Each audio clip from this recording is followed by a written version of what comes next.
Cambridge Ielts 2 by the University of Cambridge Local Examination Syndicate. Published by Cambridge University Press, 2000. This recording is copyright. Casset-1, Side 2. Test 2. You will hear a number of different recordings, and you will have to answer questions on what you hear. There will be time for you to read the instructions and questions, and you will have a chance to check your work. All the recordings will be played once only.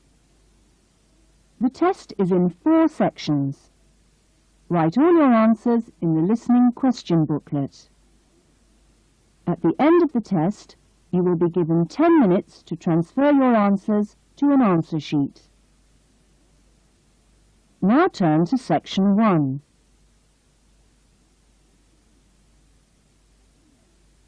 Section 1.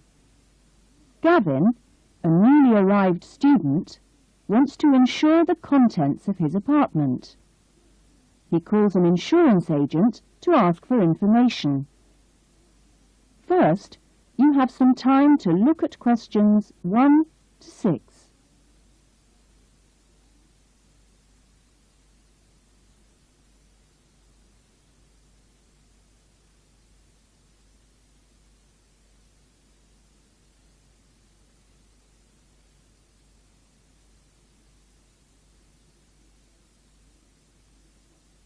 You will see that there is an example that has been done for you. On this occasion only, the conversation relating to this will be played first. Good morning, Diane Davis. Can I help you? Yes, I'd like to get some insurance for the contents of my home. Fine. When did you move into the house? A couple of weeks ago, and it's an apartment, actually. I was told by the landlord that it would be a good idea to get some insurance for the furniture and other personal possessions. Gavin moved into his apartment 2 weeks ago, so B has been circled. Now we shall begin.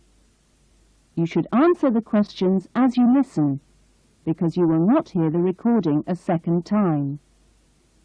Listen carefully to the conversation and answer questions 1 to 6. Good morning, Diane Davis. Can I help you? Yes, I'd like to get some insurance for the contents of my home. Fine. When did you move into the house? A couple of weeks ago, and it's an apartment, actually. I was told by the landlord that it would be a good idea to get some insurance for the furniture and other personal possessions. Fine. Well, let's get some details. What kind of apartment is it? It's a 2-bedroom apartment. Huh? What floor is it on? Why do you need to know that? Because it affects the cost of the insurance. An apartment on the ground floor isn't as protected as others, and there's more chance of a break-in. Really? I didn't know that. It's on the second floor. Second. And how much is the rent? It's $615 per month. Good. And where is it located? In Biggins Street, South Hills. I see. And what things did you want to insure? Well, what do you recommend? Well, the most important things are those which you would normally find in a home. Things like the television, fridge, and so on. I see. Well, I've got a fridge and a stereo system, which I've just bought from a friend. And how much did you pay for the fridge? $450. 50 or 15? 50. And the stereo system cost $1,150. Have you got a television? Yes, but it's very old and not worth much. Okay.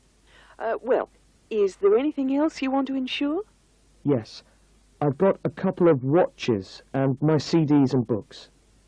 How much do you think they're worth? The watches are worth $1,000?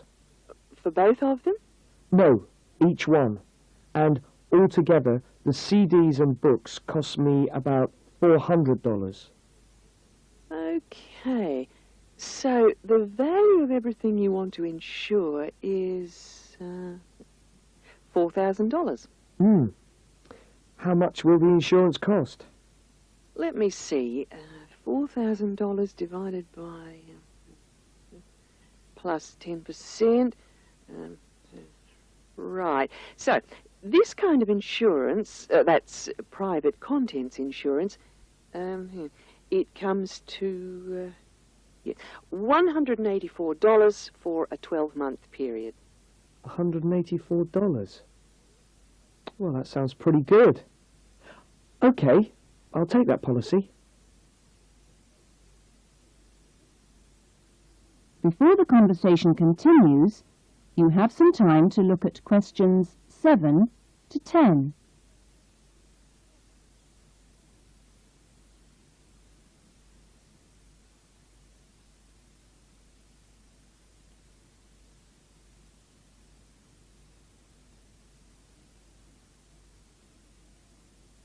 Now listen carefully and answer questions 7 to 10. Can I arrange the policy over the phone? Sure. Just let me get the details down. So, that's Mr. Gavin Murray. That's M-U-R-R-A-Y. And the address is? It's 16C,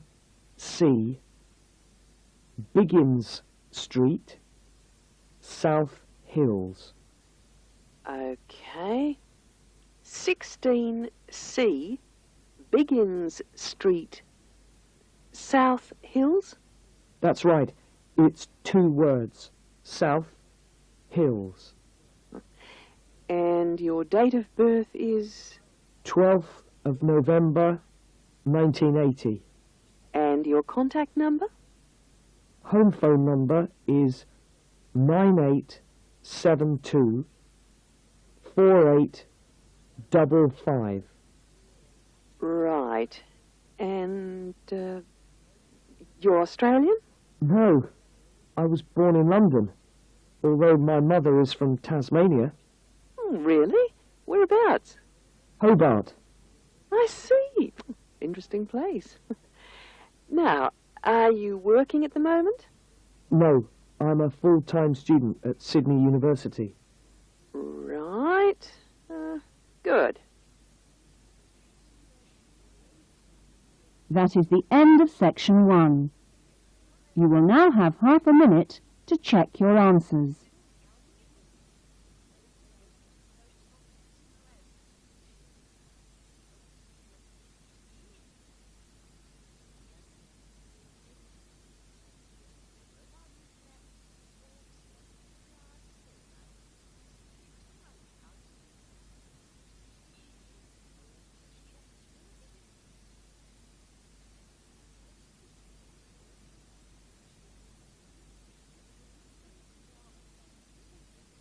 Now turn to section 2.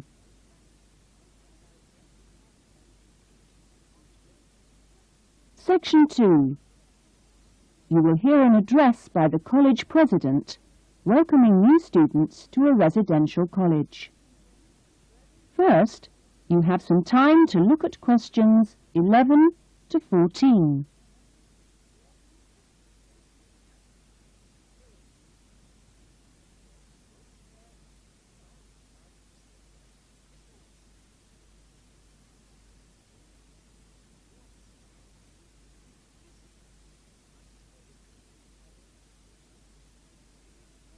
Now listen carefully to the first part of the talk and answer questions 11 to 14. Well, good morning, everyone. It's good to see you all here. Welcome to Smith House. Smith House, as you may or may not know, is one of the oldest residential colleges of the university. As you can see, the building you're in now which contains this main lounge, the dining room, the recreation room, the kitchen and the offices, was part of the original old house built in the 1840s to be used by the family of George Smith. That's, of course, how the house and college got their names. The original house was converted into a residential college for the university in 1940, and since then has continued to be added on to and modernised. You'll notice when you receive your room allocation in a few minutes that your room number either begins with the letter N, S or W, like this one here. The first letter refers to the three wings of the college, which come away from this main building. Of course, the letters represent the three directions, in this case, north, south and west. Each wing has 2 floors, and so the next number you see is either 1 or in this case 2, and this indicates which floor your room is on. The number after that is your individual room number. So it's quite simple to find any room by going to the right wing, then floor, and then room number. Before you hear the rest of the talk, you have some time to look at questions 15 to 20.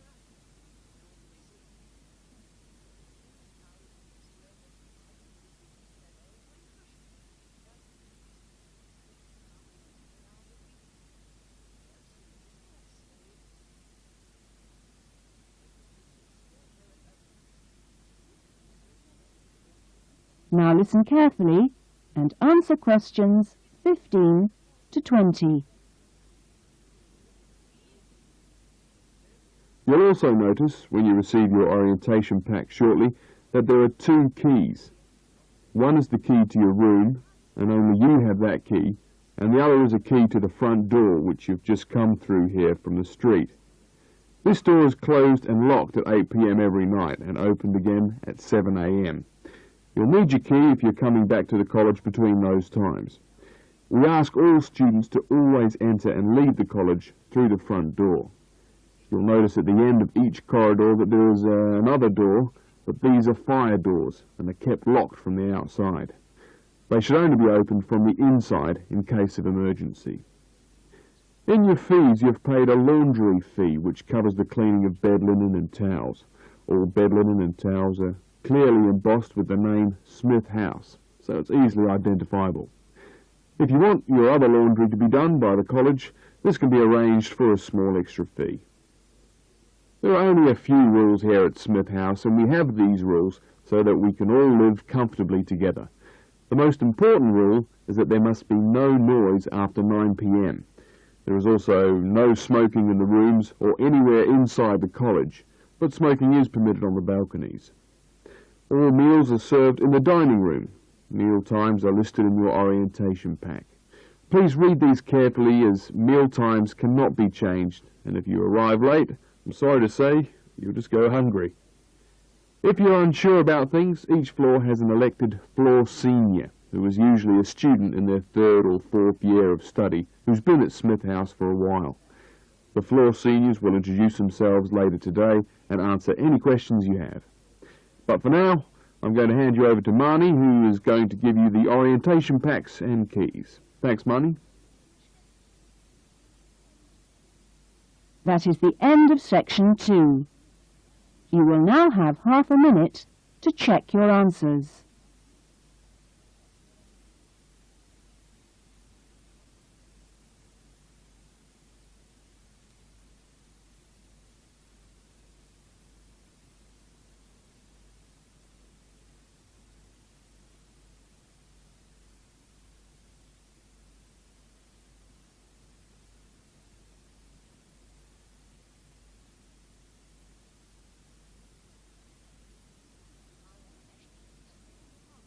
Now turn to section 3.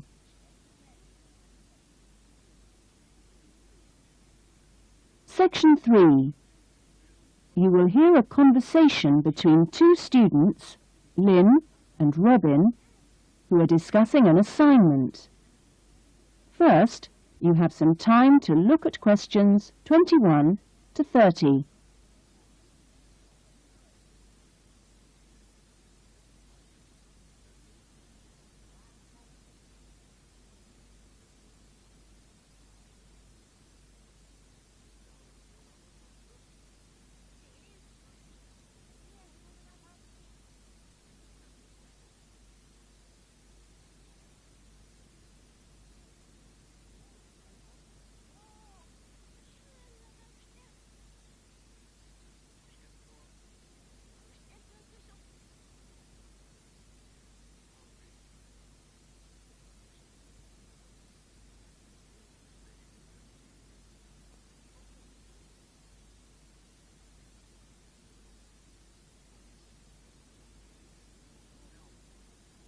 Now listen carefully to the conversation and answer questions 21 to 30. That essay we have to write, the one on how children learn through the media, how are you planning to write it? Well, I've given it some thought, and I think that the best way to approach it is to divide the essay into two parts. First of all, we'd have to look at some examples of each type of media. Yes, what they are. Then we could describe how we can use each medium so that children can learn something from each one. Exactly. Maybe we could draw up a table and look at examples of each medium in turn. Let's see. The different forms of media would be the print media. Here you'd have things like books and newspapers, that sort of thing. And included in these are the pictorial forms of print media, like maps. Yes, maps are really just formal pictures, aren't they? And then there are what we call the audio forms of media, where children can listen. CDs and radios are probably the best examples because a lot of children have access to these, especially radios. And this would lead into the audio-visual media, which can be seen as well as heard. Film, television, and we mustn't forget videos. Yes, but there's a final category as well. Computers that make up the so-called electronic media. In the United Kingdom and Australia, they say that 1 in 3 families has a computer now. Yes, I believe it. Well, that's a good list to start with. We're really getting somewhere with this essay now. So let's move on to when each type of medium could be used. I guess we could start by trying to identify the best situation for each type of media. What do you mean? I'm talking about whether each medium should be used with different size groups. For example, we could look at pictures and ask whether they're more useful for an individual child, a few children together, or a full class. In this case, I'd say pictures are best with individual children because they give them an opportunity to let their imaginations run wild. Yes, I see. Let's take tapes next. Although tapes look ideal for individual children, I feel they're best suited to small group work. This way, children don't feel isolated, because they can get help from their friends. Computers are the same. I think they're better with small numbers of children, and they're hardly ever useful with a whole class. Videos, however, are ideal for use with everyone present in the class, especially when children have individual activity sheets to help them focus their minds on what's in the video. And what about books? What would you recommend for them? Books are ideal for children to use by themselves. I know they're used with groups in schools, but I wouldn't recommend it. Other pictorial media like maps, though, are different. I'd always plan group work around those. Give the children a chance to interact and to share ideas. I agree. Teachers often just leave maps on the wall for children to look at when they have some free time. But kids really enjoy using them for problem solving. Yes. Different people have different ideas, I suppose. Yeah, and different teachers recommend different tools for different age groups. That is the end of section 3. You will now have half a minute to check your answers.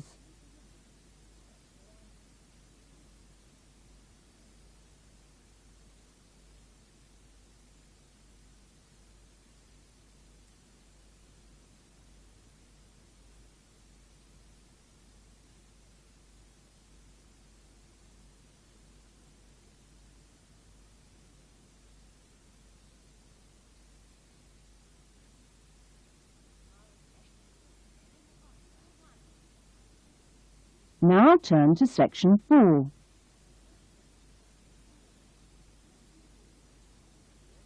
Section 4. You will hear a lecturer talking to a group of students at the beginning of a course in rural development. First, you have some time to look at questions 31 to 40.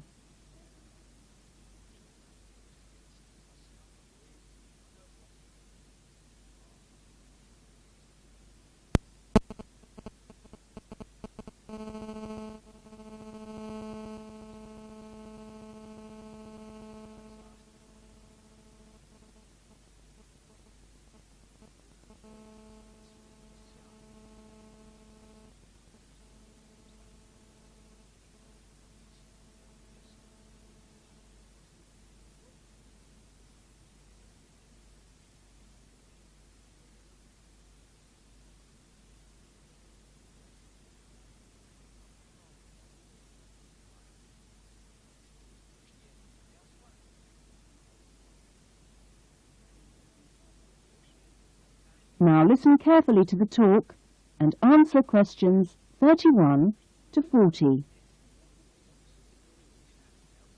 I hope that this first session, which I've called an Introduction to British Agriculture, will provide a helpful background to the farm visits you'll be doing next week. I think I should start by emphasising that agriculture still accounts for a very important part of this country's economy.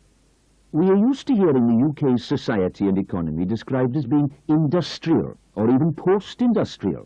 But we mustn't let this blind us to the fact that agriculture and its supporting industries still account for around 20% of our gross national product.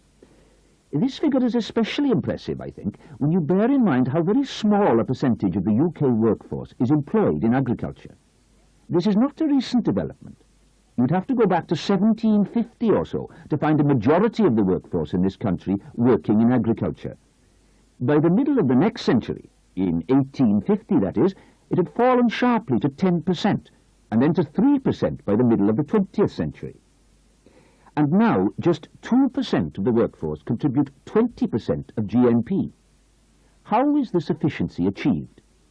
Well, my own view is that it owes a great deal to a history over the last 50 or 60 years of intelligent support by the state, mainly taking the form of helping farmers to plan ahead.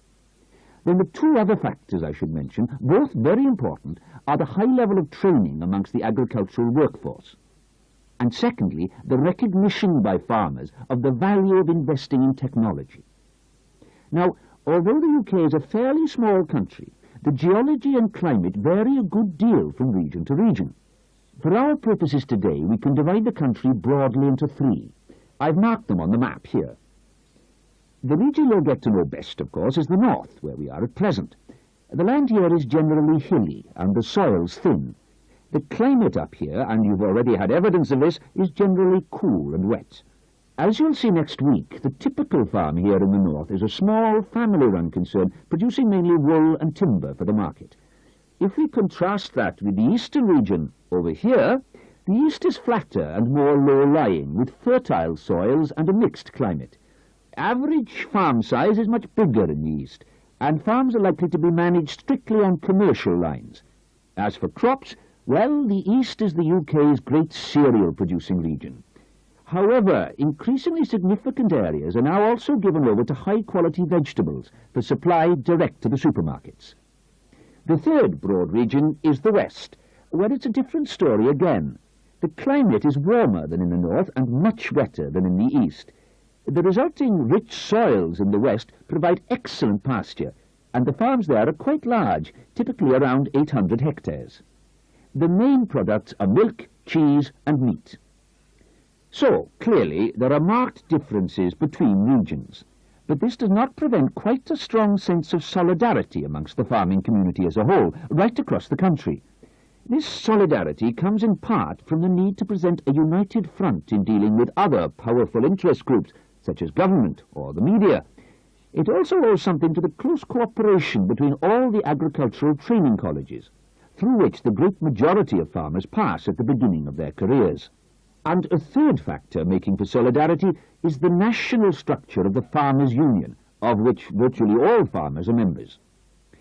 Finally, in this short talk, I'd like to say a little about the challenges facing farmers in the next century.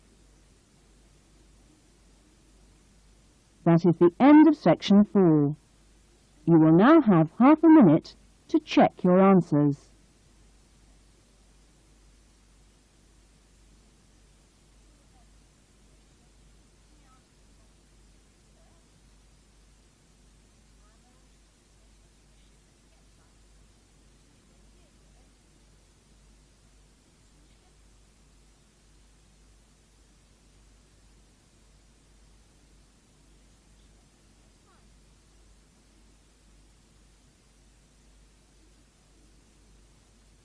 That is the end of the listening test. In the Ielts test, you would now have 10 minutes to transfer your answers to the listening answer sheet. That is the end of side 2.